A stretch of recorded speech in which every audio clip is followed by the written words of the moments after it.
ولذلك رسول الله صلى الله عليه وسلم قالوا له يا رسول الله تلك صلاة الله وتلك صلاة الملائكة فما الصلاة عليك؟ صلى عليك ازاي كده؟ قالوا قولوا اللهم صل على محمد وعلى آل محمد كما صليت على إبراهيم وعلى آل إبراهيم وبارك على محمد وعلى آل محمد كما باركت على إبراهيم وعلى آل إبراهيم في العالمين إنك إيه؟ إنك حميد مجيد. دخل عليه مرة صحابي فقال يا رسول الله ما رأيتك بهذه الطلاقة والبشر قبل اليوم.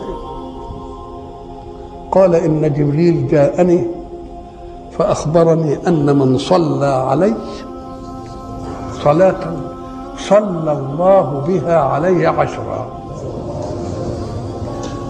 وكتب له 10 حسنات ومحى عنه 10 سيئات. قال عمر ودخل مرة واحد